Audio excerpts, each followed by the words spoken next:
Мыналар қуғанда шектен шықты. Қаңтар айының бірінен бастап пәтердің ақшасы, сатылымдағы пәтерлердің ақшасы 30%-ға қымбаттайтын болды. Және кем дегенде 16 мен 30%-ның арасында қымбаттайды. Бұған себеп осы уақытқа дейін жаңағы застройщик кәсіпкерлер, үй салып жатқан, дом салып жатқан кәсіпкерлер НДС төлемеген. Енді қаңтар айының бірінен бастап НДС төлеуді үкімет бұлардың мойнына жүктеп жатыр.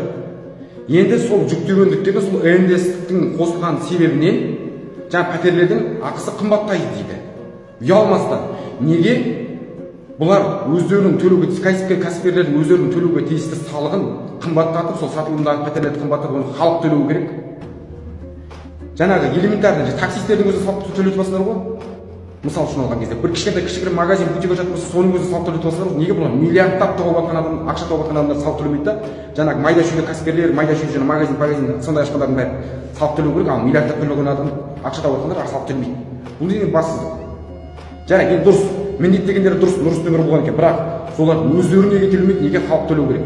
Жаңа 16% НДС, қалғаны жаңа 14% инфляция дейді.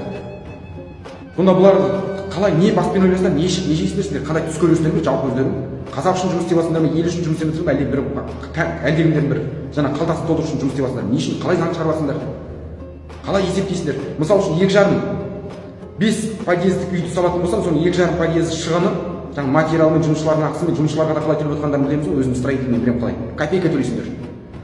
Соның бәрін сырып тастап 2,5 подъезд өздерің қалып тұр. Енді сол жарты подъездің ақшасын алды НДС-ке төлей, және инфляцияны сонымен құр. Қалған 2 подъезд өздеріңе таза пайда. Сонда сендер байы бермесіңдер, абысың шөккен ба? Бір однокомнатный квартира алу үшін, мысал үшін, жаңағы 25 миллион ақша тауып қойсаң, енді алайын деп барсаң 30%-ға қымбаттап кетсе, тағы да ақша жинап жүрсің, енді 30%-ның ақшасын енді жинап алыңыз, енді жинап алып, енді келемін деген кезде тағы қымбаттатасыңдар. Сонда біз өмір бойы үйсіз осылай қаңғырып жүруіміз керек па не? Мына заңдарын кім үшін шығарып жатыр, мынау қалай ойланасыңдар? Есептеу, жалпы өздерің есептеу, былай бірдеңе ойлану деген сияқты. Қалай жұмыс істеп жатсыңдар? Кім үшін жұмыс істеп жатсыңдар? Өздерің не істеп жүргендерін білесіңдер ма? Мына застройщик, банк, жоғарыдағы үшеулерің бірігіп алып, білгендерін істеп жатсыңдар ғой. Неге соншалықты халықтың төзімін таусылып жатсыңдар, мен түсінбедім. Элементарно жай қарапайым қатардағы жүрген құрылысшы менің өзім соны есептеп бере аламын. Есептеп сметасын алып қойыңдаршы, мен любой есептеп шығарып бере аламын сіздерге. Бетоннан, газоблогынан, арматурасынан бастап және техникаларын, бензин суынан бастап есептеп көрген кезде 2,5%. Жаңағы 50-50 үшін таза пайдасы. Сонда бұлар байлар байы беру керек, біздің халықтың қалтасынан сорғандарын. Сонда халықтың қалтасында 1-2 теңгесін алып, соны байлардың жаңағы қалтасының қалдай берген сол маңызды болып тұрғызды. Соны бізді кім ойлайды?